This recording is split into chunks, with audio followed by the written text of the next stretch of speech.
Olá, bom dia de novo para todos e todas. Vocês tinham se deitado, né, para começar a ver a aula, podem sentar de novo, estamos todos ok, na posição usual.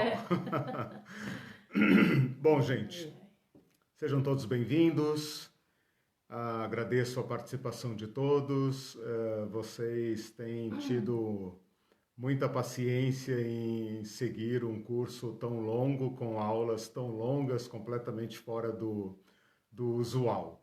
Mas tomara que esteja sendo por uma boa causa, para acompanhar uma exposição que permita tratar o tema com a sua devida complexidade. Né? Eu tenho falado desde o começo que nós tiramos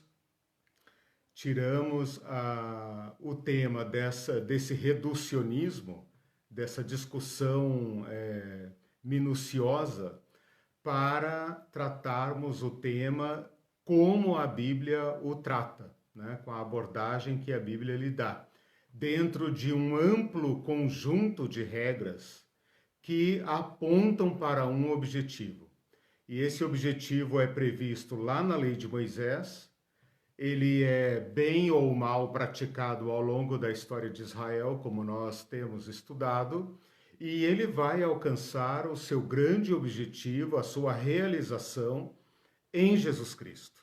Então, nós estamos fazendo esse caminho para chegarmos a Jesus Cristo. Não adianta querer colher da boca de Jesus Cristo regras descontextualizadas, né, do seu objetivo, da sua lógica. Então é por isso que nós temos feito uma abordagem assim ao tema da generosidade. Estou propondo a generosidade como uma chave interpretativa, como aquilo que nós trazemos para compreender o Evangelho de Jesus Cristo. O que nós temos feito então? Nós estudamos nas últimas aulas o período pós-exílico, que é um período que começa a formar o mundo de Jesus Cristo, um mundo diferente, um mundo de dominação imperial, bem diferente daquele mundo anterior, né, da monarquia do povo judeu, as monarquias, né, norte e sul, quando eles viviam como nação organizada. A partir do pós-exílico, nós temos uma história sob dominação imperial. E assim terminamos, então, o período do Antigo Testamento. Desde então, nós começamos a estudar o período interbíblico, que é um período muito obscuro, muito pouco conhecido por nós todos, de modo geral. E eu coloquei duas justificativas. Primeiro, é um período muito longo, 400 anos, né? Mas, em se tratando de história antiga, a gente poderia pensar, bom, são 400 anos, mas o que acontece em 400 anos no mundo da Bíblia? Excepcionalmente, claro, é muito tempo, né? Excepcionalmente, esse é um período altamente significativo na história do mundo e também na história da Palestina, aonde está ocorrendo a sucessão de impérios, desde os babilônicos, com o cativeiro do povo judeu, no ano 580 e pouco antes de Cristo, até a chegada dos romanos no século anterior ao nascimento de Cristo. Então, esse é um período que eu considero, e estou fazendo essa proposta, muito importante para a gente compreender o Novo Testamento, que é onde nós queremos chegar, é onde a generosidade alcança o seu nível mais claro, mais significativo e realizado, né?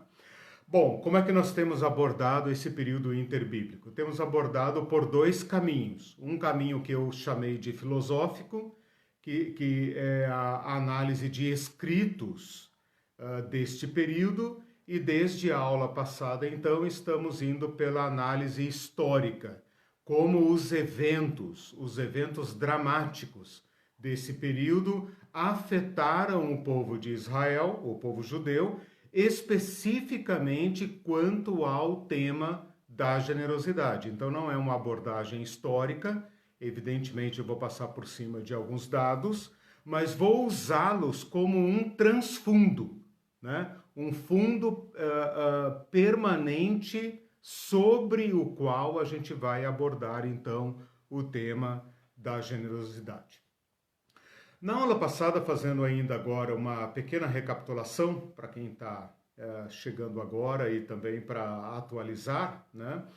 Nesses 400 anos que nós contamos de trás para frente, né? Contamos na decrescente, nesses 400 anos, a gente começa a contar quase que 100 anos de decadência do Império Persa, que é aquele desde o final do Antigo Testamento, de Zorobabel, de Ageu, Zacarias, Neemias, Malaquias e tal. Tudo aquilo ali é mundo persa. Esse mundo persa, esse domínio persa, entra no período interbíblico até 330, tá? Depois, o que acontece em 330? Em 330 começa o fenômeno Alexandre o Grande, né? O avassalador Império Grego, que no período de Alexandre é curtinho, né? Ele morre ali em 323, esses próximos 20 e poucos anos, 23 anos, são guerras de acomodação, de modo que nós chegamos ao ano 300. Do ano 300, olha só, do ano 300 até o ano 60, estou arredondando a conta para facilitar o jogo, né?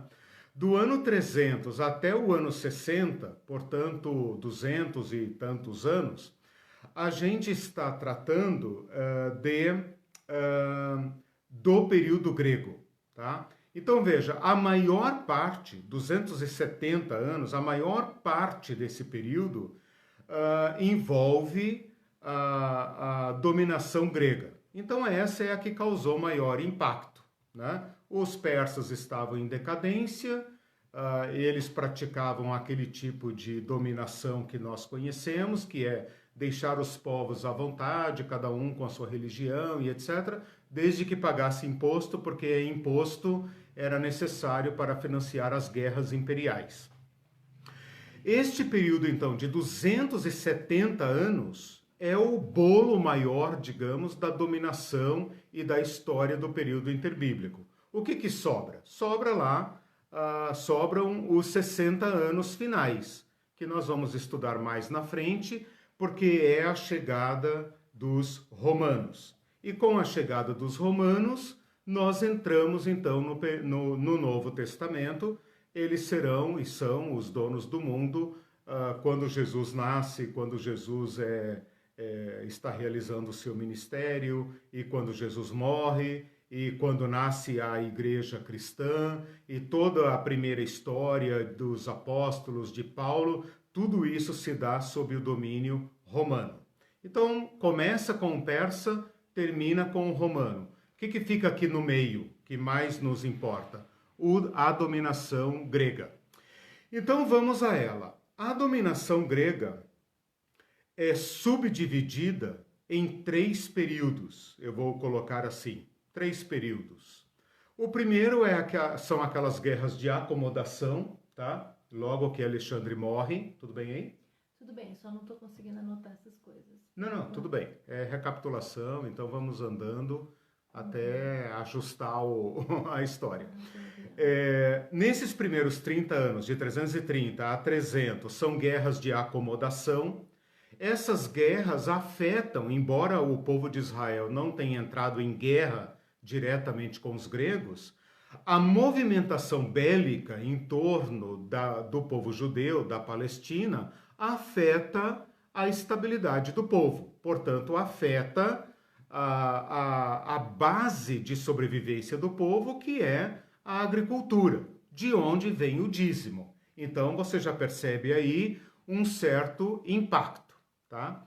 Depois, do ano 300 ao ano 200, nós temos a dominação do povo judeu, da Palestina, pelo reino que está sediado no Egito, o reino dos Ptolomeus. cerca de 100 anos. Esse povo é um povo que está em guerra com o Reino do Norte, que é a Síria. Então lembra aqui das duas mãos, né? E a Palestina no meio. Se você viu a aula passada, você viu que eu emprestei a mão da Irene para colocar aqui no meio e mostrar como que o povo judeu estava entre duas potências, né? E sendo espremidos por guerra. Nos primeiros 100 anos, o povo está sob domínio dos Ptolomeus do Egito. Depois, nos próximos 40, 50, até 60 anos mais ou menos, está sob o domínio aqui dos sírios, os sírios gregos, Egito grego, Síria grega, tá? Esse então é o período que nós vamos estudar hoje, tá? Depois desse período da Síria aqui, nós chegamos então à Revolução Macabeia, que eu vou tratar na próxima aula. Então, o período que eu quero tratar hoje com vocês é um período aí de cerca de 200 anos, mais ou menos, né? Que engloba a dominação aqui de baixo do Egito e a dominação da Síria, tá? É isso que nós temos hoje. O povo da Palestina está vinculado ao Egito, depois eles estão sempre em guerra. Essas guerras também afetam a subsistência do povo, tem impacto direto naquilo que nós estamos tratando. Depois eles passam para a dominação síria, que também afeta o modo como o povo judeu vive, ok? Então, resumidamente, é isso. Primeiro sob dominação egípcia, depois sob dominação síria, tá? 100 anos aqui sob dominação egípcia, deixa eu fazer as contas aqui, de 200 a 60, então 40 a 70 anos, 40 a 70 anos sob dominação síria. Por que eu coloco de 40 a 70 anos? Porque esses 30 anos, de 40 a 70 anos, essa diferença é uma diferença de guerrilhas, aonde os macabeus, no qual, né, nesse período, os macabeus estão travando guerras de enfrentamento do Império Sírio para alcançar a sua libertação. Mas esse período, então, a gente coloca fora para a próxima aula. Então vai ficar aí mais ou menos os 100 anos daqui, mais os 40 anos daqui. Em torno de 150 anos de história para a gente tratar hoje. Embora o povo judeu, nesse período, não tenha travado guerras, é evidente que a guerra passava pelo seu quintal, digamos assim. É evidente que as guerras entre Síria e Egito afetavam diretamente o povo judeu. O povo judeu era deixado de lado na maior parte do tempo porque os imperadores tinham um certo receio de atacar o povo judeu ou de obrigar o povo judeu a um lado ou a outro lado, né? Por quê? Eu falei isso na aula passada também. Porque o povo judeu estava espalhado. Uma pequena minoria do povo judeu estava na Palestina, na Judéia, né? A grande parte estava espalhada por todo lugar que você puder imaginar. E mexer com o povo judeu, com a terra sagrada deles, era mexer num vespeiro. E nenhum imperador queria mexer nesse equilíbrio aí, né? Eles preferiam manter o povo judeu quieto.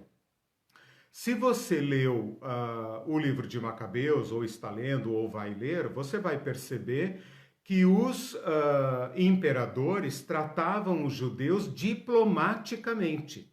Eles evitavam guerras, né? Aquele que resolveu peitar o povo judeu em batalha acabou dando um tiro no pé, que foram os seleucidas na época dos Macabeus, tá? Uma outra questão que torna Jerusalém estrategicamente perigosa, atrativa, porém perigosa, é o templo, porque é sabido que o templo guarda muito dinheiro, tesouros, né? Muito ouro. E os imperadores precisam de muito dinheiro para financiar suas guerras, né? Quando um império desloca grande parte da força produtiva dos seus homens para a guerra, significa dizer que muita gente que deveria estar na agricultura produzindo alimento é deslocado para uma atividade de alto risco, né, que não produz bens imediatamente e, ao mesmo tempo, ainda afeta a capacidade produtiva. Então, o que os impérios buscam nos povos dominados? Dinheiro, terra e dinheiro, né? E tributos em grãos, tributos naquilo que ele deixou de produzir. Estas guerras girando em torno do povo judeu vão afetar diretamente a terra. Afetando a terra, afeta a capacidade de produção. Afetando a capacidade de produção, afeta ao recolhimento de dízimos. E afetando o recolhimento de dízimos, afeta os seus objetivos. Afeta o templo, afeta o sacerdócio, afeta os levitas e afeta os pobres. E dentro desses grupos afetados, sem dúvida alguma, os pobres são os mais prejudicados e eu vou mostrar por quê. Então, eu já estou indicando uma distorção muito grave na forma de recolher dízimos, né?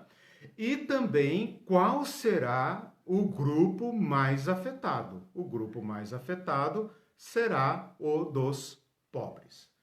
Tudo bem até aí? Tudo bem. Então tá, eu fiz um resuminho da história, né? Você precisa assistir a aula passada e tal, quem sabe até estudar um pouquinho essa questão, vai no Wikipédia aí, né? Procura lá Ptolomeu, Seleucida, Macabeus e tal, você vai ter um bom apanhado. Leia também o livro de Macabeus, dê uma olhada no mapa que eu coloquei essa semana aí na página da Escola Bíblica Digital. Bom, vamos dar continuidade aqui a alguma ainda análise para entrarmos naquilo que a gente preparou para analisar. Eu vou analisar hoje aqueles 3 tópicos que vocês já conhecem, né? O templo, os sacerdotes e levitas e os pobres. Como que essa dominação e esta movimentação em torno da Judéia afeta diretamente a generosidade, a prática da generosidade, né? Se por um lado os judeus se agarram à lei de Moisés para preservar a sua identidade, a sua prática como povo, a sua identidade étnica, né, e filosófica e religiosa, por outro lado, eles não podem evitar a pressão do império. E eu falei isso também na aula passada. É uma pressão imperial e é também uma pressão cultural, uma pressão bélica. Quando a gente fala de dominação imperial, não pensem no reizinho lá, digamos o Alexandre, ou o Ptolomeu, ou o Antíoco, o Seleuco. Não pense nesses carinhas como um grupinho de exército andando por ali pela Palestina e dominando. E dizendo, ó, isso aqui agora é meu, isso é meu e tal. A gente deve pensar numa dominação acachapante.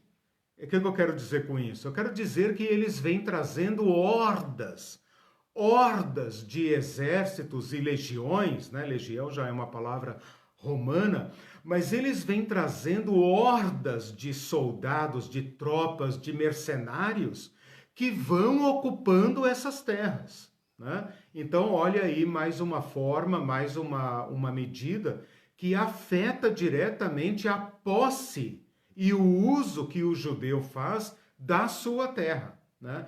Então, quando eu falo de dominação imperial, significa dizer que muitos judeus são deslocados das suas propriedades e levados embora, são ou levados à força, ou porque eles não têm mais como sobreviver, e geralmente o povo dominado vai buscar refúgio no povo dominador, como acontece até hoje, né? O deslocamento de africanos para a Europa, para os Estados Unidos, o deslocamento de latino-americanos para os Estados Unidos, né? Salvadorenhos, mexicanos, guatemaltecos, hondurenhos, fugindo para os Estados Unidos, né? Então isso também acontecia aqui. Muitos judeus iam para a Babilônia, muitos judeus foram para a Pérsia, foram sobreviver lá, ou foram sobreviver no Egito. Por quê? Porque a dominação da terra está sob a invasão imperial, né? Então muita gente vem de fora e estabelecem cidades na Palestina. Você vai perceber no Novo Testamento cidades que têm nomes estrangeiros, né? Por exemplo, Filadélfia. O que Filadélfia está fazendo na Palestina, ou na região oriental, né? E outras, por exemplo, Ptolemaida, Cesareia, né? Tiberíades, todas serão exatamente homenagem aos dominadores. Claro que eu misturei aqui os dominadores. No Brasil tem ruas e tudo. Sim, claro. Com nomes de pessoas que não foram heróis nada. Exato, né? que mostra que a dominação se dá num campo. Então esse mito que eu estou querendo destruir. Não pense apenas numa tropa de militares, né? Que apenas chega ali e fala, ó, esse território aqui agora é nosso, hein? É nosso, finca ali a bandeira e é nosso, e todo mundo aqui agora vai produzir para nós, eu vou deixar aqui um capataz para recolher e etc. Não, eles vêm morar ali, né? Então você deve pensar em gregos e em povos que vêm com os gregos para habitar a Palestina, para invadir a Palestina, porque eles precisam produzir para sustentar a máquina do império, né? Então essa é uma questão importante que toca diretamente o nosso tema, tá? Uma outra coisa importante que toca diretamente o nosso tema eu falei para vocês desde a aula passada, o choque cultural entre essas duas mentalidades, a mentalidade do império e a mentalidade judaica. Agora, veja como isso afeta a posse da terra, né? Para os judeus, a terra é de Iavé. A terra é de Iavé. Isso está claramente escrito na Torá, na lei de Moisés, a terra é minha. Deus diz exatamente assim, na lei de Moisés, a terra é minha. Todos vocês são estrangeiros nela. Então não pense essa terra é minha e você invadiu minha terra. Não, a terra é de Iavé. Foi ele que a deu por herança ao povo. O dízimo nada mais é do que um tributo recolhido para Deus. É Deus que tem direito ao tributo da terra, né? Por isso que lá em Malaquias ele fala, vocês me roubam a mim. A diferença é que este Deus, ao contrário de todos os outros, né, não pretende gerar uma religião imperial, uma religião real, uma casta sacerdotal. Portanto, ele dirige o tributo que é dele para as destinações que nós já estabelecemos aqui. Para o culto, que é feito e mantido pelo povo. Para o sacerdote, que é o pobre oficial, e para os eventualmente pobres, porque não é para haver pobre. Então é assim que o povo judeu entende a posse da terra. Estava na lei de Moisés, falamos isso também sobre o jubileu, né? Que é uma prova de que a terra não pertence continuamente a ninguém. Ela tem que voltar para os herdeiros a quem Deus destinou as propriedades. Não pensa assim o povo grego, o dominador estrangeiro. Nem os persas, nem os gregos. Eles pensam da seguinte forma, a terra é do povo conquistador. E eles então vão estabelecer o seu próprio tributo. Então agora o povo judeu está num dilema terrível. Primeiro, ele está perdendo a posse da terra, e isso vai afetar, como eu já disse, gravemente, vai ferir de morte o sistema da lei de Moisés. Porque se o judeu não tem a posse da terra, ele não planta. Se ele não planta, não colhe. Se não colhe, não dá dízimo. Se não dá dízimo, ele põe em risco todo o sistema de proteção social do povo judeu. Então vejam, o povo que chega agora quer terra. E a terra foi conquistada nas armas. E então estabelece-se um novo direito sobre a terra, o direito do povo conquistador. E ele agora dá a terra a quem ele quiser.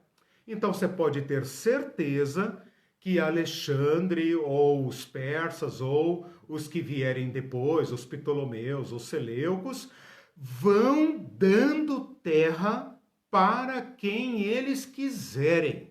Eles vão tomando e dando a terra para quem eles quiserem. Gera aqui uma crise fundiária, digamos, né? Uma crise fundiária. Por quê? Porque esse povo que ocupa a terra agora não recolhe dízimos, não ampara os pobres e sobrecarrega o povo judeu. O povo judeu agora tem que produzir agricultura, tem que fazer o seu campo produzir. Primeiro para suprir o caixa do império, porque como eu falei, o império tem exército profissional. Ele vive de saquear os povos e isso precisa ser financiado. Se não for financiado, o próprio exército se revolta, né? Então eles estão num problema terrível. E, ao mesmo tempo, aquele judeu que quer ser fiel a Deus tem que recolher dízimos. Então, percebam agora que a carga tributária aumentou muito, né? Porque ele tem que recolher tantos por cento, pode ter certeza que é muito, né? Tipo 20%, 30% é expropriado, né? Não compare, eu sei que é tentador, mas não compare com a nossa carga tributária. Imposto aqui significa outra coisa.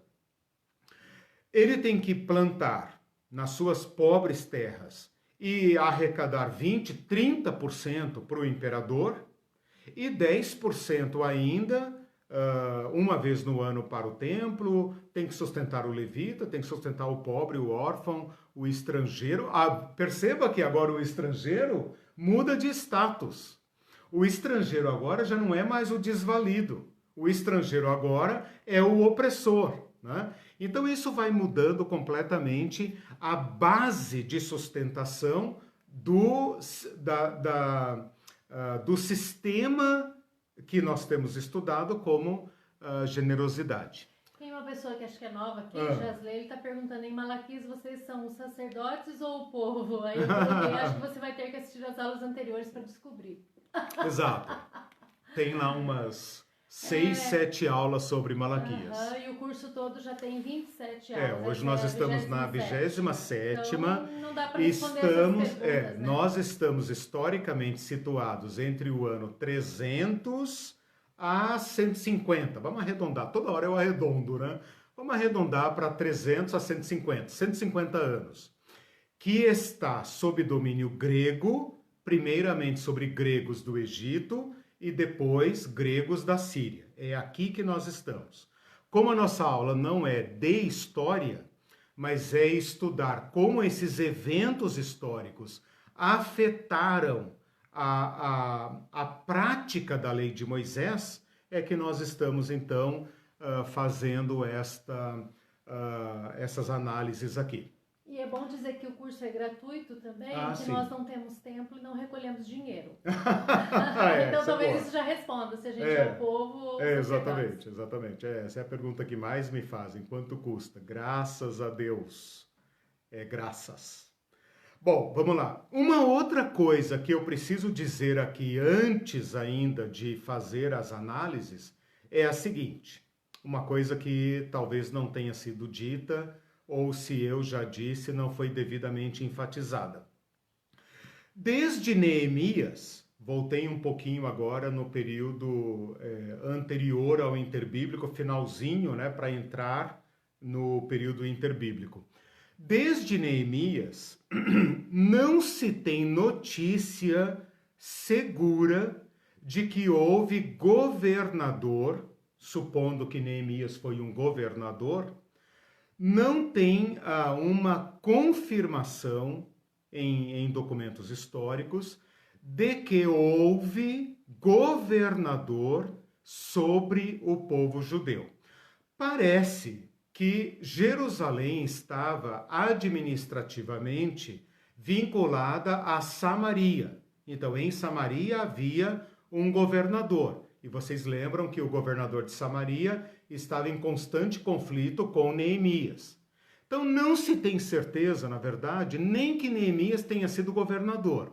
Pode ser que ele tenha recebido apenas um mandato provisório para fazer a organização de Jerusalém, mas Jerusalém continuou subordinada a Samaria, ou a outra satrapia, outra província dos persas. Mas aí você poderia dizer, tá, mas então quem governa os judeus? E aqui tem uma resposta importantíssima para o nosso tema. O sacerdote, mais especificamente o sumo sacerdote, vai ocupando este lugar. E como o povo judeu não se dá com os samaritanos, o povo judeu, para preservar a sua autonomia, vai conferindo poder ao sumo sacerdote. O que vai acontecendo? O sumo sacerdote vai adquirindo uma autonomia política. Neste período aqui que nós estamos estudando dos gregos, esta transição já está consumada, ou seja, Jerusalém já conseguiu se desvencilhar de Samaria e o povo está sob domínio do sacerdote. O sumo sacerdote negocia diretamente com o imperador de plantão, desde quando era o persa até quando esse momento agora, primeiro com os Ptolomeus e depois com os Antíocos ou os Seleucidas, ok?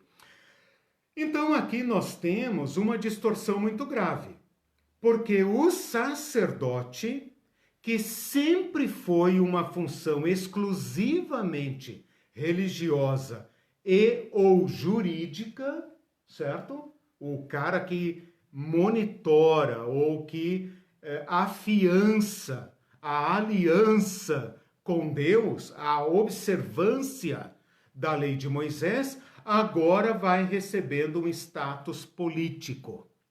E política nessa época significa ter poder e significa ter acesso direto a bens e a favores. O que você acha que aconteceu com o sacerdócio? Aconteceu a profunda corrupção, né? Então, quando eu falar de sacerdote, desde o período dos persas até o final da nossa aula de hoje, né, quando surgem os macabeus, você tem que pensar no sumo sacerdote como o governador de fato e de direito do povo judeu, com a consequente corrupção. Corrupção política, e quando eu falo corrupção, é corrupção mesmo, né? Houve golpes de Estado contra sacerdotes. Se você olhar no esboço da aula passada, que já está disponível lá no site ebdonline.com.br, você vai ver que houve golpes. Um sacerdote mata o outro para tomar o lugar. Um sacerdote assume uma função quase equivalente ao futuro publicano. um sacerdote se compromete com o imperador de plantão, dizendo: olha, eu posso dobrar a arrecadação se você me nomear como sumo sacerdote. Aí outro levita vai lá no rei, imperador, viaja, vai lá no rei e fala: eu dobro a oferta. O cara tá arrecadando lá, sei lá, 100 mil talentos, eu ofereço 200 mil talentos, se você me nomear como sumo sacerdote. E aí o cara vem com tropas do rei, ataca Jerusalém, ataca o templo, mata o sacerdote e toma o lugar. Então, o sacerdócio nesse período atinge talvez a sua, não sei se dá para dizer, mas a sua pior fase, porque envolve suborno, envolve assassinato, envolve todo tipo de mesquinharia. E aqui começa a acontecer a perversão do dízimo, porque o mesmo sacerdote que exige a cobrança de dízimo também exige o tributo do imperador. Por quê? Porque a sua função agora é um mandato imperial. Então, eu não sei se vocês estão percebendo a profunda corrupção do templo e do sacerdócio, né? Então, esses são detalhes importantes que eu precisava colocar antes de nós entrarmos na análise dos 3 pontos, ok? Uhum. Posso continuar? Não, só o Jasley, acho que ele não entendeu a minha resposta aqui. Aí ele falou: sigamos sem interação, paz sobre vocês, Deus abençoe. Mas, Jasley, não é que você não possa interagir, é que eu não compreendi sua pergunta e depois você pode explicar. E depois a gente pode esclarecer suas dúvidas também. No momento, a gente precisa que os alunos sigam essa aula. Sim.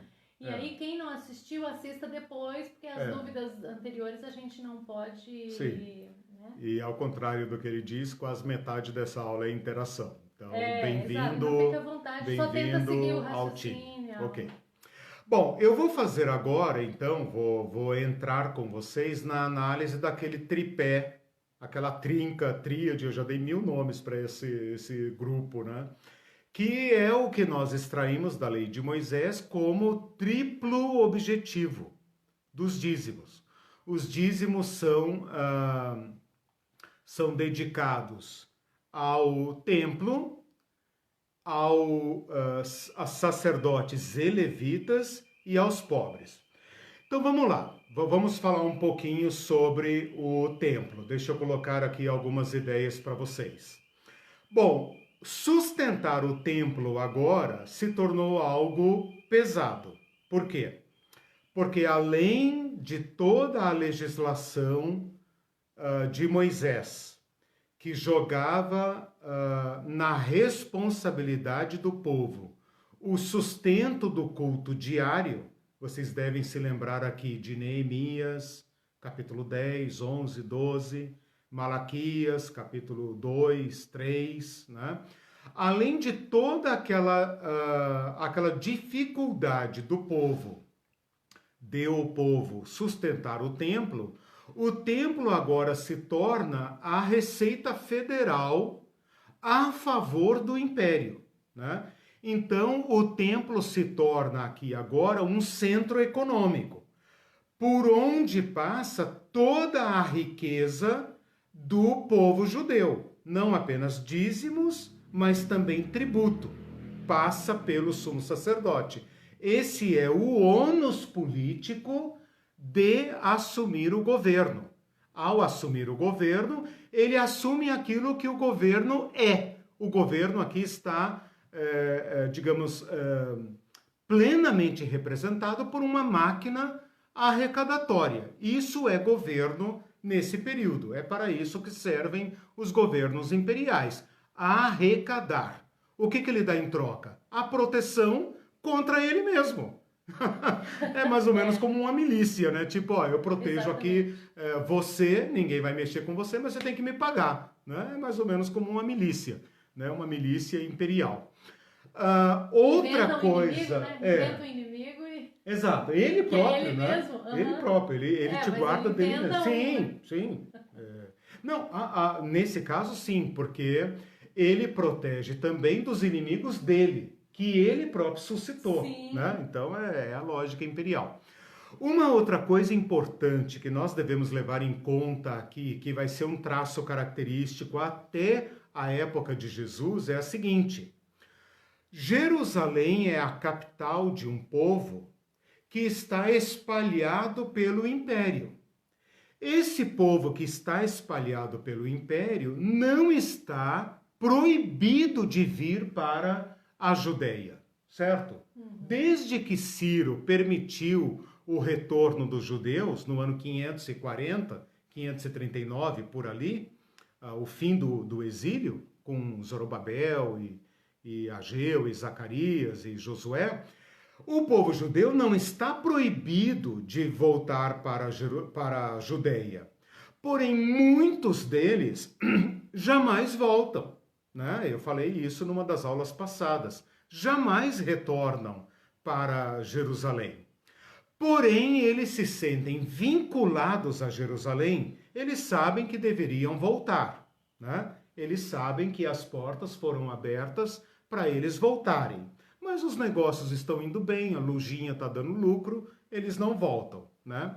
Mas eles se sentem parte do povo judeu ao mandar as ofertas para o templo. Então, estes milhões de judeus espalhados pelo império, todos mandam suas ofertas, seus dízimos, né? E eles fazem questão de mandar isso. É uma forma de justificar religiosamente por que eles vivem na terra do estrangeiro, né? Eles preferem viver na terra do estrangeiro e não voltam para Jerusalém. Talvez o judeu até hoje faça isso. Talvez muitos judeus espalhados pelo mundo banquem o Estado de Israel até hoje, né? Ele poderia voltar para lá. Como ele não volta, então ele ajuda a sustentar. Isso reforça o caixa do templo, né? E reforça também o papel político do sacerdote. Então começa a surgir aqui, começa a desaparecer o sacerdote pobre, que é sustentado pelos dízimos da nação. Lembra de Malaquias 3:10. Como esquecer, né, irmão? Fazer que haja mantimento na minha casa. Por quê? Porque se não houver mantimento na minha casa, o sacerdote fica desamparado. Se o sacerdote ficar desamparado, significa que todos os pobres estão desamparados. E significa que vocês não estão nem aí para a aliança, né? Bom, isso reforça o caixa, né? Outra coisa que começa a acontecer em relação ao templo são as benesses do imperador. Os imperadores, desde essa época até o César romano, portanto serve para todos os imperadores, eles resolvem dar presentinhos para o sacerdote, né? Suborninhos para o sacerdote. Por quê? Porque é o sacerdote que mantém o povo judeu submisso. Então, o sacerdote aqui começa a receber presentes, né?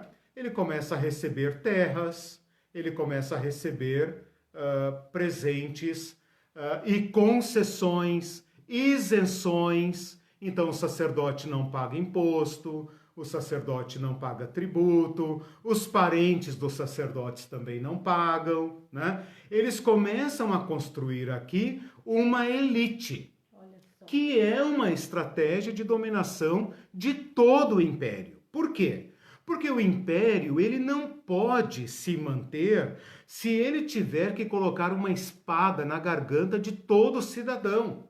Então, o que todo o império faz? Conquista uma elite no povo dominado. E através dessa elite do povo dominado, ele mantém o povo sob controle. E um controle muito mais dócil, porque é um controle doméstico. Então, tudo isso leva o povo judeu, ou o povo judeu não, o povo judeu à submissão, mas leva os sacerdotes e o templo a desviar-se da sua finalidade e se tornar agora a sede política e a representante do dominador. A única resistência é uma resistência religiosa. Por fim, só para terminar esse tópico, por fim, acontece a maior tragédia de todas. E aí eu já passei aqui dos 100 anos do Egito para aqueles 40, 50 anos aqui de cima, quando um reizinho Seleucida, sírio, resolve que chegou a hora de quebrar a espinha do povo judeu. E ele faz uma guerra arrasadora. É talvez a primeira grande perseguição religiosa contra os judeus, nesse nível. Porque esse Antíoco Epifânio, olha o nome do cara, Antíoco Divino, porque Epifânio significa manifestação de Deus, ou encarnação de Deus. E ele acreditava mesmo nisso. Portanto, ele entrou em guerra direta contra o Deus dos judeus. Se eu sou Deus, então eu não posso estar lá. Ora bolas, né? Se eu sou Deus, eu não posso admitir outro Deus, né? Então ele entra em guerra direta e feroz contra os judeus. Ele queima cópias da lei, ele proíbe a guarda do sábado, ele proíbe a circuncisão, ele profana o templo, ele obriga os sacerdotes a oferecerem sacrifícios para o seu próprio Deus, e ele obriga o povo judeu a sacrificar porcos. E você acha que os sacerdotes acharam ruim? Alguns acharam ruins. Outros disseram, olha, Deus tem muitas faces, né? Não? Né? Deus tem muitos nomes, sim. A elite sacerdotal está tão comprometida com o império. O sacerdote que está nesse momento presidindo o povo judeu deve o seu mandato a Antíoco Epifânio. Então ele já está tão comprometido que ele não tem mais autoridade moral ou qualquer que seja para se opor. Onde que vai se dar a resistência? No baixo clero, sacou? Baixo clero. Onde está o baixo clero? O sacerdócio pobre, o sacerdócio que vive de dízimos. Então, você percebe que aqui já se formou a elite das elites. Tem uma elite sacerdotal que come na mesa do imperador, mas tem aqueles levitaiada, a levitaiada e a sacerdotaiada pobre, que é o baixo clero, né? Que é obrigado a continuar na pobreza dos dízimos. E ali vai estourar a revolução. E a revolução se dá com a família dos Macabeus. Qualquer ok? identificação Isso. com qualquer coincidência. coincidência com o nosso povo Exato. evangélico. A elite das e elites. a sua assimilação Exato. com as questões do Exato. governo e aprovação Perfeito. é coincidência. Exato. Né? A elite das elites, porque nem todo pastor é rico, né? Nem todo pastor tem força política. Aliás, acho que a maioria, né, depende quase que de migalhas para viver, né? Pastores passam fome e talvez o povo de fora ache que todo pastor é um Edir Macedo, todo pastor anda de carro blindado, relógio Rolex, de helicóptero, Lava Jato. Não, Lava Jato não, eu falei, eu não sei porquê. Eu ia falar avião, jatinhos particulares, não sei por que saiu Lava Jato. Talvez é algo, se tiver algum psicanalista, né, me atender. Ou profecia. O Guilherme Falcão disse, no seriado da Netflix, Maria Madalena mostra esse tipo de sumo sacerdote corrupto, ligado aos governos de Platão. Igrejas televisivas não são meras coincidências. Ele quis dizer, talvez. Ah, desculpe, eu que li errado. De plantão. De plantão. É que... É. Grego. Isso mesmo. Significa que está nascendo aqui o sacerdócio do Novo Testamento. Já matou a charada. Né? Falando de grego. E a Isanira colocou, então, reticência. Hoje é diferente em quê? Exatamente. Percebam como os papéis podem ser corrompidos. Né? Eu acho fantástico estudar esse período, porque é aqui que nasce o templo maravilhoso do Novo Testamento, aquele que Jesus falou, grandes coisas, né? Eu já tenho preparado outro templo, outro sistema, e esse daqui vai ser derrubado.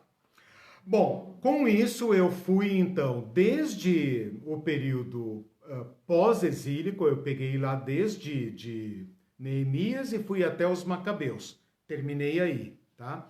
Vamos falar um pouquinho sobre os sacerdotes. Bom, os sacerdotes agora são políticos, tá?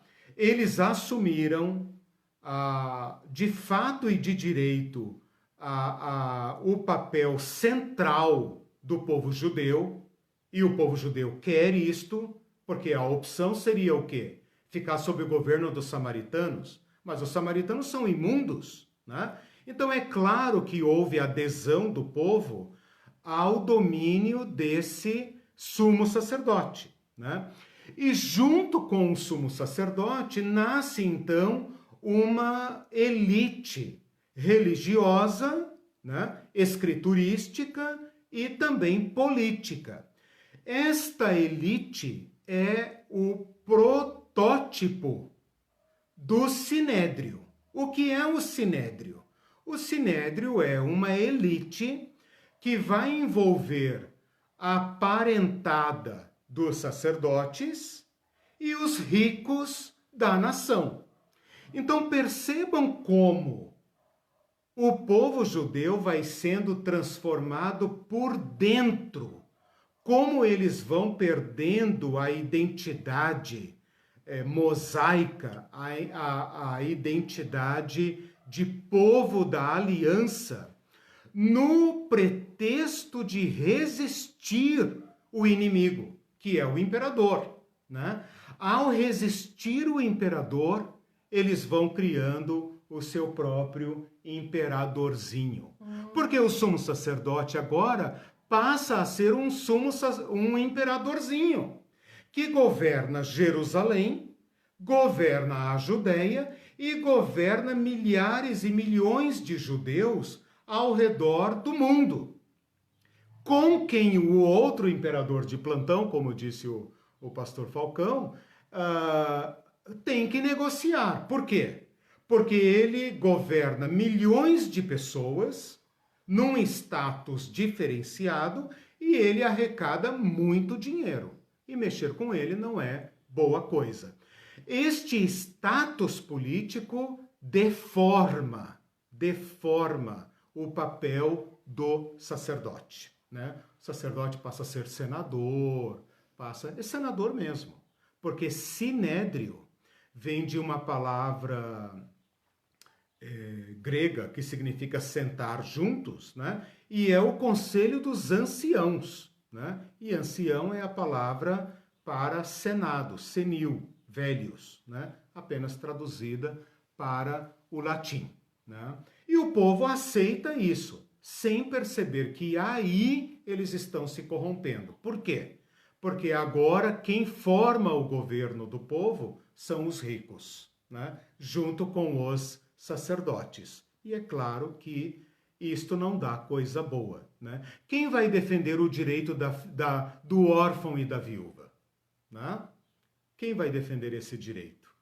Se não a lei de Moisés, né? É claro que há uma resistência, né? Nem tudo está perdido. Eu vou falar isso mais para frente, quando eu falar dos partidos, ok? Deixe-me só falar aqui um pouquinho, olha só. Os sacerdotes dessa época passam a usar títulos, nomes religiosos. Eles mudam o nome. Você tem Onias I, Onias II, Onias III. Você tem a casa dos Oníadas, né? E você tem parentes dos Oníadas que são chefes da arrecadação de dinheiro para o imperador, que ficam riquíssimos. Esses Oníadas, para quem estuda o período interbíblico, eles são, assim, digamos, aqueles que na lista da revista Forbes, né, estariam entre os 10 pastores mais ricos, com certeza, né? Porque eles mexem com grana, cara. E mexer com grana significa enriquecer, né? Nesta época, como é que funcionava a tributação? Você ia ao imperador e diria, olha, eu posso arrecadar, sei lá, 200 mil talentos. Eu cobro aí uma porcentagenzinha, né? Agora, o cara voltava para casa tendo arrendado aquela região para arrecadar impostos.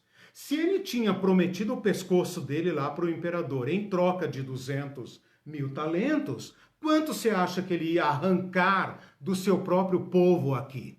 Ele ia arrancar 300 e ia enriquecer, obviamente. E se ele não fizesse isso, outro sacerdote passava a perna nele e diria, eu posso oferecer 300. Quanto você acha que ele iria arrecadar do seu próprio povo? 400. Né? E com isso eles iam enriquecendo. Ah, não posso pagar, tem ali a minha terra. O sacerdote começava a possuir terra, né? E eles arrumavam um jeito para recolher isso. Então você tem aqui o sacerdote Onias, que foi deposto do cargo por seu próprio irmão Jason, que já é nome grego, né? O irmão dele tem que fugir para o Egito. Então a coisa vai assim. O Jason compra o sacerdote com o apoio daquele Antíoco IV. Depois o Menelau passa a perna nele e compra o sacerdócio por um preço mais caro. E assim vai entre ramos de família. Né? Desde que seja filho de Arão, pode, né, meter o varão, né, e vai por aí afora. Né? Então a coisa vai ficando assim. E com o apoio do imperador. Porque o imperador sabe que não pode mexer no templo, não pode mexer no sacerdócio. E o sacerdócio pensa, chegou a nossa vez. Né? Proveito, chegou né? a nossa vez.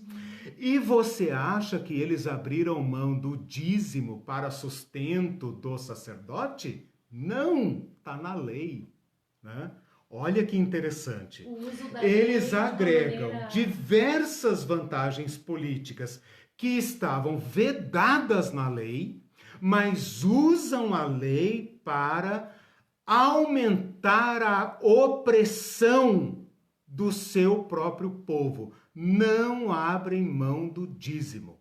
Não abrem mão do imposto do templo que Neemias tinha instaurado lá no capítulo 10 de Neemias para ajudar a sustentar o templo, porque os dízimos não eram suficientes. Porque o povo estava pobre. Agora eles arrecadam imposto para o imperador, porém mantém a lei no jugo do ombro do povo. A carga tributária para manter o povo 120% focado em produzir. Eu não tenho tempo para pensar, não tenho tempo para reagir, não tenho tempo nem para ler a lei. Deve estar certo, deve estar certo. E vamos nessa. Eles são homens de Deus. Nós dependemos dele para Deus não nos destruir. Eu vou discutir com os homens que são ungidos. Eu não. Eu vou fazer a minha terra prosperar. E com isso, eles desencadeiam a opressão sobre o terceiro grupo, que são os pobres. Né? Numa terra de opressão, salve-se quem puder. Né? Como é que eu vou ser generoso como Boaz? Como é que eu vou deixar o resto, os cantos do meu campo, para o pobre? Cada um que se vire, meu filho. Né? São tempos difíceis. Eu tenho que pagar imposto. Se eu não pagar imposto, minha terra vai ser perdida. Né? E aí seremos 2 pobres. Então, se vira. né? Tem alguns comentários. Então, com isso, eu praticamente fechei os 3 tópicos, tá? A partir de agora, nós vamos conversando. Como é que chama lá o irmão que reclamou da interação? Né? Podemos discutir sobre esses 3 tópicos neste período, né? Para os demais períodos, aulas passadas, para os próximos períodos, aulas futuras. O Celso comentou assim: os pastores como Edir Macedo e assemelhados são a representatividade da lógica de espoliação do falso evangelho sendo utilizado para acumulação de riquezas. Foi você que disse. Os pequenos pastores, a grande massa deles, sem TV, rádio, redes sociais e cargos políticos, apenas transmitem as bases. Exato. Esse falso evangelho. Exatamente. É interessante como os oprimidos e desprovidos sustentam aqueles que lhes oprimem. Sim, e daí o Moacir... reproduzem o sistema de opressão. O Moacir falou uma expressão que explica bem. Exatamente, como resposta ao Celso, sim. Exatamente, os pequenos pastores são, em grande maioria, caixa de ressonância dessa lógica perversa, literalmente em algumas igrejas. Exatamente. Porque você vê repetições, né, de isso coisas vai... que não vão beneficiá-los. Com né? certeza. Mas é aquela, como é que é, a cenoura na frente do burro, né? Sabe a história? O cara monta no burro, né? Bota a vara com a cenoura na frente dele e ele vai perseguindo a cenoura. E ele não percebe que quanto mais ele persegue a cenoura, mais a cenoura está montada nele, né? Para levá-lo mais à frente. Toda essa massa de crentes que é conduzida por esta lógica, a lógica dos grandes, né? Da elite sacerdotal, é incentivada a buscar a mesma bênção. E eles não percebem que ao buscar a mesma bênção, né, eles estão enriquecendo os caras que pregam sobre a bênção. Né? Então esses caras vão ficar cada vez mais ricos. Né? Claro, imagina esses pastores que agora estão dizendo que o Brasil está para experimentar uma prosperidade nunca antes vista. Né? E você vai se entregar completamente à pregação deles dizendo, opa, é isso que eu quero, né? E ao fazer isso, você está enriquecendo-os mais e empobrecendo-se mais. Então, é uma máquina de produzir dinheiro, de produzir pobreza, de produzir desigualdade. Por isso que esse período é importante. Pela primeira vez, o povo judeu está dentro do intestino do império.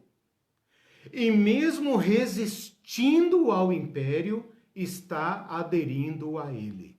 E isso diz muito sobre nós, com certeza. Tá, tem mais comentário aqui? Sim.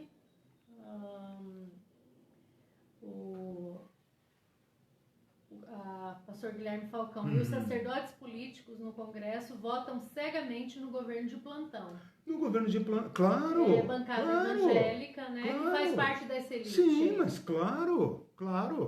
Com o voto dos crentes pobres, que é a maioria da população brasileira, assalariados, né? Vendedores de Natura, de Avon, de Boticário e etc., né? Votando leis contra trabalho, né, contra previdência, né, massacrando o próprio povo em nome de Deus. Né? Veja, essa elite sacerdotal vai se tornar profundamente corrupta. Vai fazer vista grossa para as vedações da lei e vai aplicar sobre as costas do povo todas as regras que lhes beneficiam. E cadê as regras do órfão, da viúva e do estrangeiro? Né? Por que são os órfãos, viúvas e estrangeiros e pobres e sem terras que vão atrás de Jesus? Porque agricultor não tem como seguir Jesus para o deserto. Quem é que vai atrás dele? Né? Por que Jesus acusa o sacerdócio do seu tempo de colocar um jugo extremamente pesado sobre os ombros do povo, enquanto vocês nem com o dedinho querem tocá-lo? Esse sistema está nascendo aqui, com o apoio do povo, que julga que esses sacerdotes, mesmo sendo ladrões, assassinos, corruptos, são mediadores da aliança do Deus justo. Né? Eles estão tentando recompor um sistema que está podre por dentro e não percebem que esse sistema está se tornando uma máquina de moer carne de pobre, né? Carne do próprio povo. O Moacir Marati disse, professor Eliseu, como se diz hoje, o bagulho é louco. E o Fabiano Bessa disse, o sistema capitalista vem de longa data, preciso produzir e produzir. Sim. É a máquina. Sim, veja, isso daqui é a parábola do nosso tempo. Né? É a parábola do nosso tempo. Nós também temos a nossa fé cristã batizada na lógica imperial. Nós nem conseguimos pensar o evangelho fora da lógica imperial. Né? Todos nós fomos batizados neste corpo do império. E é exatamente a situação do povo judeu. Como este povo vai praticar generosidade? Como este povo vai aderir à lógica da lei de Moisés, a não ser rompendo com o império, que é exatamente o que Jesus fala lá no templo, quando se pergunta para ele se é lícito pagar imposto. E Jesus fala, me dê aí uma moeda. Moeda do imperador. De quem é a cara desse imperador? A cara desse imperador é de César. E o que está escrito aí? Está escrito em César, filho de Deus. Ora, bolas, se vocês aceitaram isso, então paguem. Paguem. Continuem submetendo-se ao império. Ou vocês se submetem ao império, ou vocês se submetem ao reino de Deus. Não dá para servir dois senhores. Mas a nossa religião hoje, cristã, batizada pela lógica do império, diz que nós temos que abaixar o pescoço para o império e servi-lo bem, sem prejudicar a máquina eclesial, que serve ao império. Óbvio, serve ao império. Então, nós temos que ler o período interbíblico. Né? Nós temos que ler o período interbíblico, porque todas as reações contra o império vão se dar mal. E Jesus é o único que vai romper essa lógica. E nós somos seguidores dele. Então nós temos como praticar generosidade, né? Mesmo dentro das entranhas do império. Nós podemos subvertê-lo como Jesus Cristo fez e como os primeiros cristãos fizeram. O Josley está pedindo desculpas e diz que vai recorrer às aulas anteriores. Agradece, diz que o estudo é excelente. Que bom, obrigado, Josley. Né? Obrigado, seja sempre bem-vindo. Muito pertinente, relevante esse estudo, esses pontos legal. Que você está levantando. E a Doroteia Luz diz que a exploração da igreja com o povo é histórica. Sim. E o Celso disse, nessa lógica atual há uma espécie de piramidação, né? Ele transformou num verbo ali, entendi. Da transmissão do maquinário de extrair poder religioso. Não é à toa que se discute no TSE uma forma de barrar abuso do poder religioso dos pastores mercantilistas. Exatamente. Porque se tornou uma máquina. Isso. Eles cada vez menos atentam para a igualdade social e cada vez mais visam o poder pela acumulação de dízimos dos oprimidos. Gente, feliz do governador que tem o apoio da religião. Esse foi o erro capital do comunismo, né? O comunismo achou que poderia extirpar do ser humano a idolatria, né? A religião. Ele achou que podia, né? e aí tentou massacrar esse aspecto do ser humano por uma leitura equivocada do ser humano. E aí, como fez uma leitura equivocada do ser humano, tudo que propôs naufragou. Né?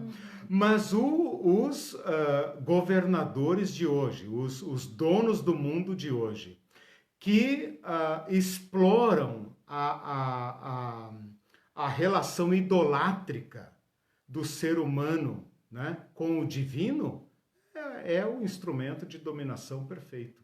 Né? E é nesse sentido que o cristianismo é completamente livre. Completamente livre. Há um só Senhor, Jesus Cristo, o servo de Deus. Ele é completamente único, é outra lógica. Né? E nós não podemos, como estamos concluindo aqui, aceitar, né, que a nossa fé cristã, a tradição de Jesus, seja pervertida para servir a lógica que matou Jesus Cristo e que matou os primeiros cristãos.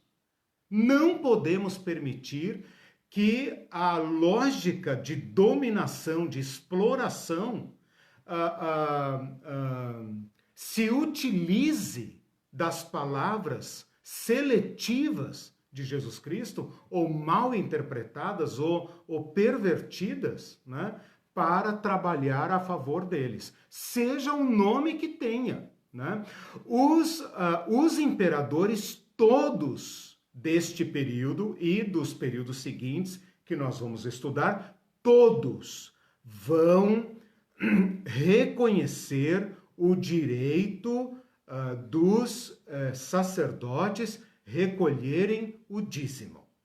E vão dizer algo mais ou menos assim: já que você tem aí esse sistema tributário, essa máquina tributária funcionando, usa isso para arrecadar para nós também.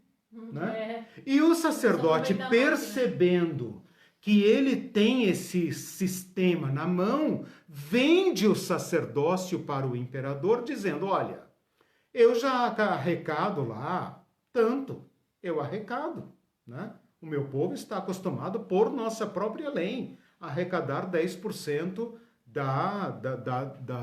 do que produz. Né? E eles vendem suas ovelhas para o imperador. E o imperador, evidentemente, compra. Né? Um povo que já está treinado a tributar é o mundo dos sonhos. Né? E que nunca vai poder reagir. Quem vai reagir violentamente na próxima aula, em que nós vamos estudar os próximos 100 anos, será o baixo clero. Porque o baixo clero está perdendo todas. Está perdendo o dízimo e está perdendo o tributo. Né? Então eles vão dar o passo que faltava. Eles vão dar o passo que faltava, que é transformar o sacerdócio numa tropa militar.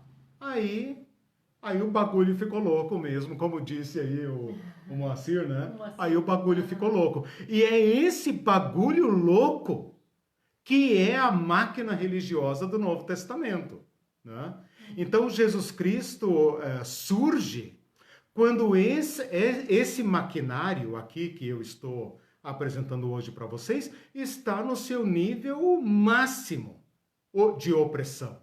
É aí que surge Jesus Cristo. E não faz surpresa nenhuma que ele tenha se tornado uma alternativa claríssima.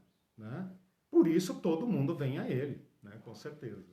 Tem vários comentários. Sim, acho que eu não li um da Ivete que já foi feito, que é bem interessante, que ela diz, nascendo, um pouco antes já ela comentou, sim, nascendo a Igreja da Prosperidade. Claro. A origem, né? Sim. A gente fica vendo a teologia da prosperidade percorre as Escrituras.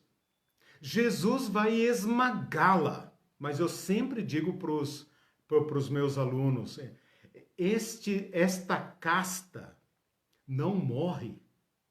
Esta casta, encabeçada por Mamon, não morre. Jesus Cristo foi perfeito no seu diagnóstico da idolatria ao dinheiro. Foi perfeito. Ele poderia ter colocado diversos outros senhores para rivalizar com o seu pai que está no céu. Ele colocou Mamon. Então, esta praga que vende bênçãos para sedução não morre nunca. A Ivete também comentou, e quem pensa diferente da lógica do capital é massacrado. Com certeza. E o Assim como massacraram Jesus, não pode deixar. Se você deixar, ele subverte o sistema. Exatamente. Né? E o Jasley fez duas perguntas. Ele falou, Jesus fundou o cristianismo no século IV, não surgiu ou reforçou essa besta com Constantino? Sim. Sim. Aí nós vamos entrar numa questão. Não, veja, nós não nascemos assim, né? Nós estamos fazendo uma longa caminhada, eu digo como igreja, né?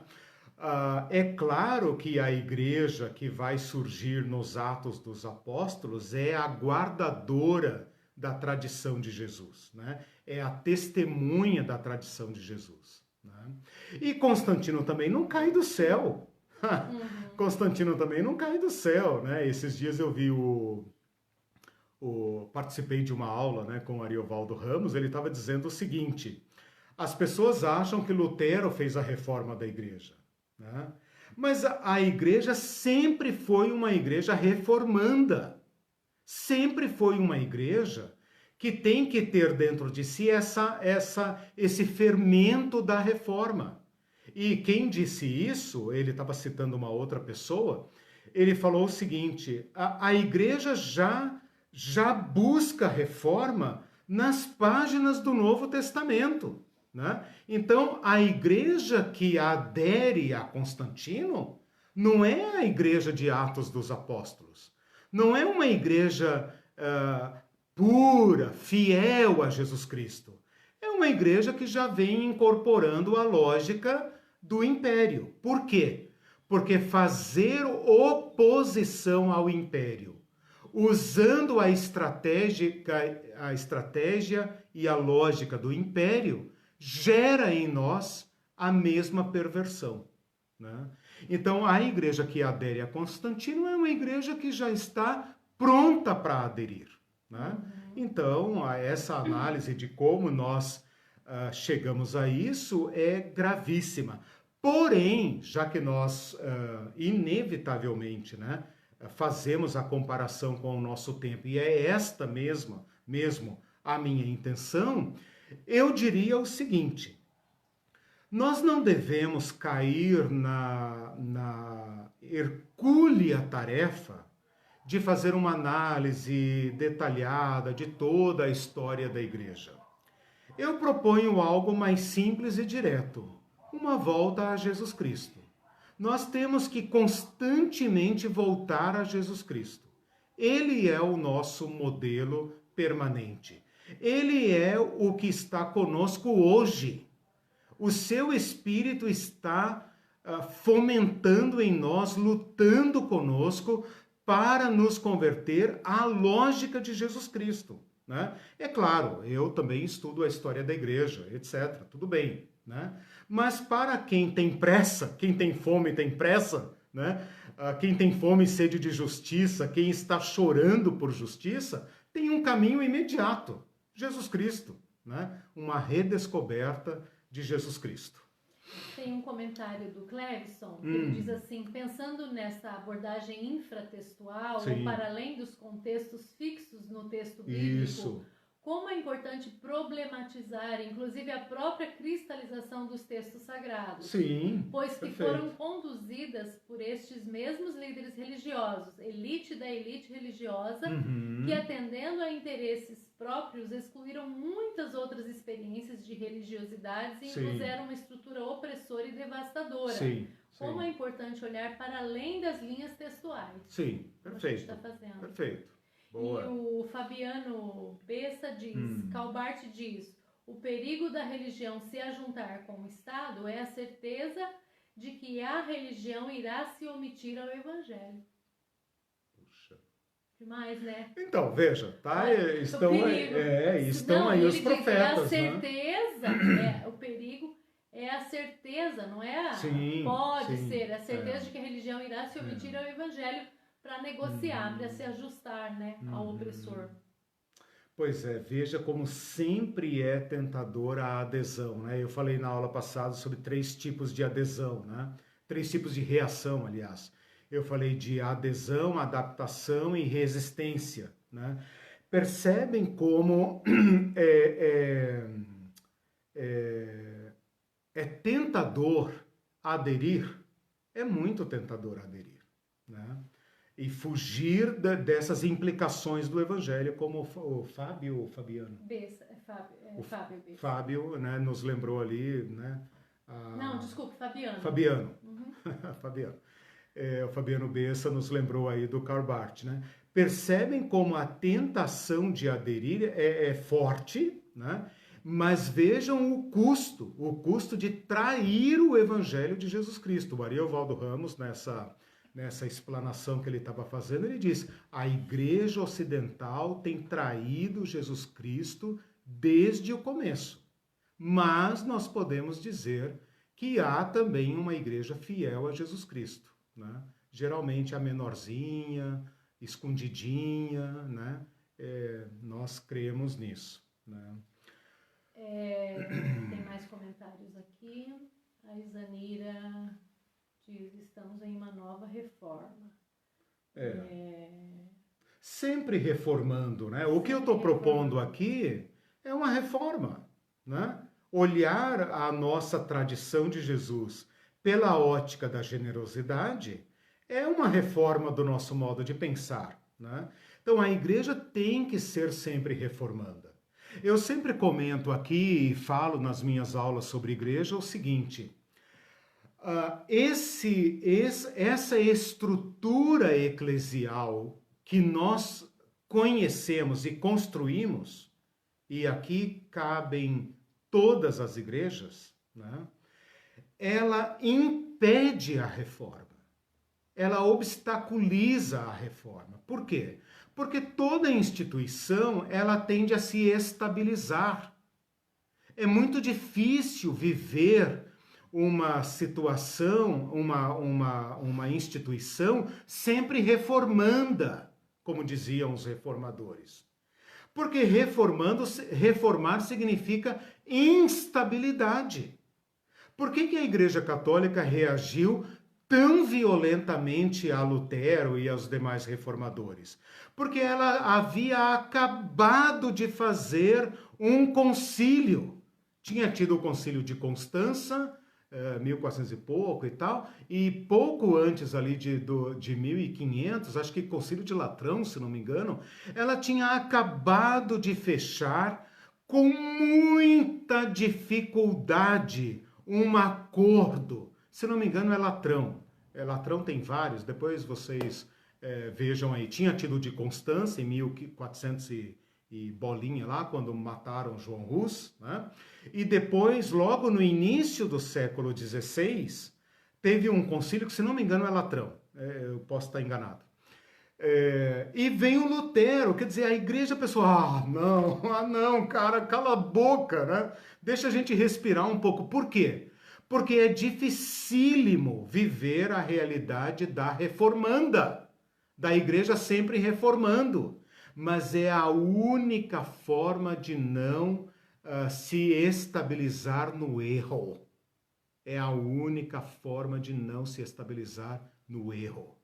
E essa estrutura que nós criamos jamais vai se autorreformar. Porque quem está estabilizado numa posição confortável dentro da máquina religiosa não vai reformar para dar um tiro no próprio pé, meu irmão. Quem vai fazer reforma sempre será os irmãos que dizem: mas vem cá, isso não está certo. Isso não pode estar certo. Isso não cumpre o evangelho de Jesus Cristo. Não cumpre. Estas nossas igrejas reproduzem a desigualdade do império. Ela imita a hierarquia do império. Ela tem uma elite de pessoas intocáveis, indiscutíveis, ungidas, igual o império. Então, cara, isso não está certo. É deste fermento, é deste soprar do Espírito, desse vinho novo do Espírito, que está sempre fomentando a reforma. Então, eu abandonei a questão de, fulano fez a reforma, temos que fazer uma nova reforma. Eu tenho uma proposta diferente e com isso a gente vai caminhando para o fechamento. Vamos para baixo, como diz o nosso irmão Bebeto, né? Não sei se ele está aí quietinho, mas o nosso irmão Bebeto, o pastor Bebeto, diz assim, vamos para baixo, meus irmãos. Vamos para o caminho de baixo. Lá você vai encontrar Jesus, é o caminho dele. Vai encontrar os profetas, vai encontrar onde está o fermento do Espírito. Lá a reforma não para nunca, porque a voz de Cristo nos provoca sempre a imitá-lo. Então lá não tem estabilidade. Então, meus irmãos, a proposta que eu faço é a seguinte: vamos para a periferia do Evangelho. Hebreus capítulo 13 fala o seguinte: saiamos carregando o vitupério de Jesus Cristo, porque Jesus Cristo foi crucificado fora do sistema. O vitupério é vergonha. Vamos junto com ele para fora. Só tem, como disse o padre Lancelotti esses dias, né? Nesse sistema que está aí, é uma honra ser fracassado. É um perigo você se dar bem nessa máquina que está aí.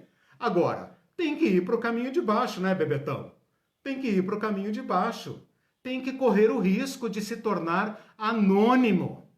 E a minha experiência, eu tenho certeza, a experiência do Bebeto, de muitos outros que estão aqui justamente porque querem esse fermento novo, é a experiência de falar, cara, aqui está tendo reforma todo dia. Aqui as pessoas estão vivendo o Evangelho, aqui tem partilha, aqui tem generosidade. Nas grandes máquinas eclesiais não tem, porque não é compatível. Veja o Papa Francisco abrigando e mudando a estrutura colossal da igreja para chamar a atenção da igreja para os pobres, para a misericórdia.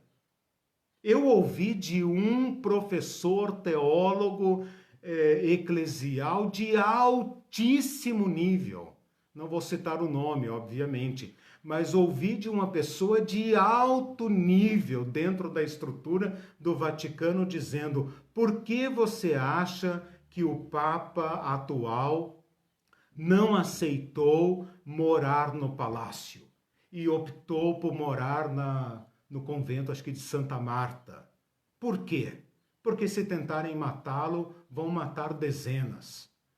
Cara, quero uma constatação mais clara de que estas máquinas são violentas, que o poder dentro delas é mantido pela violência. Pergunte a alguém que participa dos bastidores de qualquer máquina religiosa. Como você acha que se dá os debates e os acertos nos bastidores das máquinas religiosas? Então, meus irmãos, é a lógica do império, né? E para aderirmos ao caminho de Jesus Cristo, que é o caminho da graça, o caminho da generosidade, não tem como conciliar. Tem que romper drasticamente e pagar o preço. E aí estará a reforma onde sempre esteve, né? Aonde a reforma não está são nas máquinas rígidas, porque as máquinas rígidas dependem de estabilidade, de fixidez para sobreviver. A igreja periférica pode viver a reforma do espírito constantemente, né? Tem um comentário do Sim. Bebeto, nosso horário já estamos lá, já vou terminando. Então, eu preciso ler os comentários, mas eu queria ter lido antes, porque toca num ponto que mereceria discutir. Sim. Bebeto fala, outra casta repugnante que sempre se coloca a serviço da necropolítica é a dos, aspas, guardiões da doutrina impecável. Claro. E daí entra nesse moralismo Claro. todo. Claro. Que é um abandono do evangelho para se apegar ao moralismo farisaico. O evangelho como ideologia. Perfeito. Exatamente. E o Celso toca numa questão também sobre capitalismo, que ele diz assim, seria mais profícuo propor a reforma do capitalismo, porque foi este que bombardeou o planeta com a mentalidade da reforma protestante. O trabalho dignifica o homem. Infelizmente, o que vemos é que o homem dignifica após ser coisificado, o capital. Então aí entraria numa outra discussão que talvez na próxima a gente possa... Tá no nosso transfundo aí, né? Obrigado, Celso, pela participação também. Não sei se tem jeito de reformar o capitalismo, né? Porque olha... os princípios, a base dele é contra o homem, né? Mas a coisa está se tornando, até falei isso numa das aulas anteriores, a coisa está se tornando num grau de ameaça à nossa existência que nós seremos obrigados a fazer essa crítica do sistema que nos domina. Nós seremos obrigados, né? E eu quero crer que o Espírito Santo tem preservado aí o remanescente que atenderá esse chamado a Jesus Cristo, né? Neste ocaso da civilização ocidental, da civilização universal, né? Só um último comentário da Denise, excelente, muito didático e esclarecedor, como sempre, aprendendo mais e mais. Legal. Com o professor Eliseu. Excelente, obrigado. Abençoada semana a todos e todas. Amém. Obrigado, meus irmãos. Veja, gente, eu vou disponibilizar as minhas anotações lá no site ebdonline.com.br.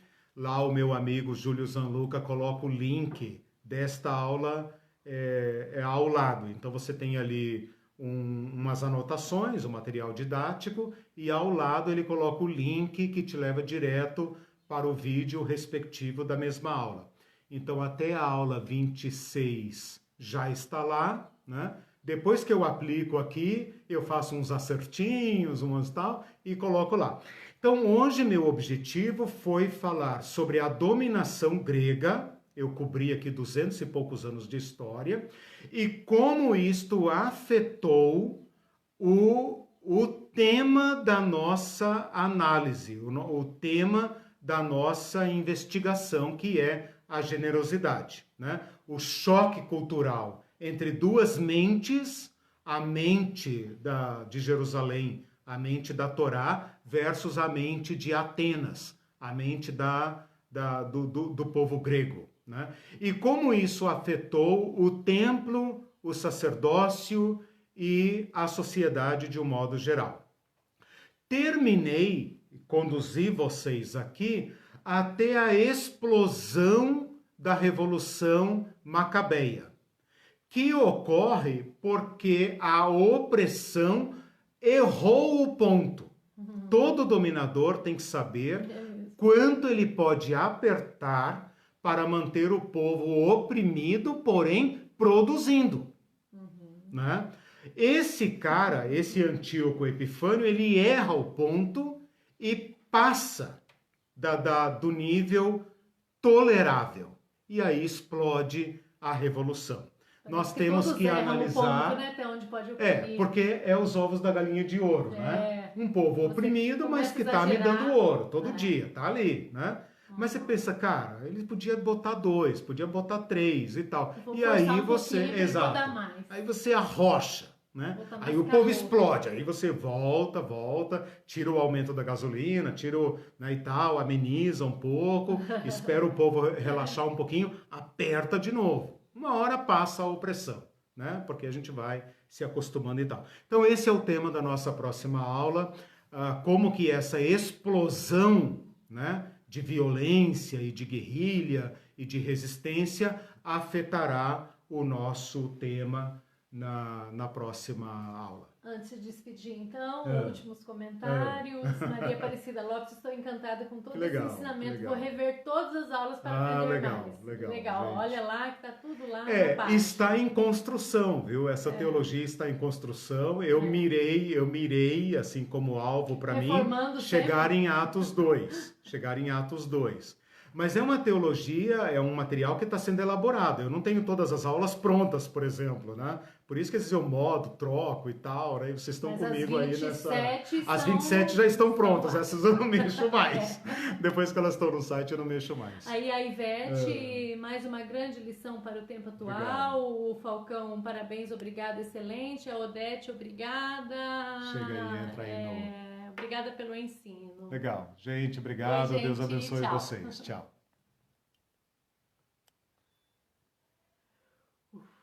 Viu?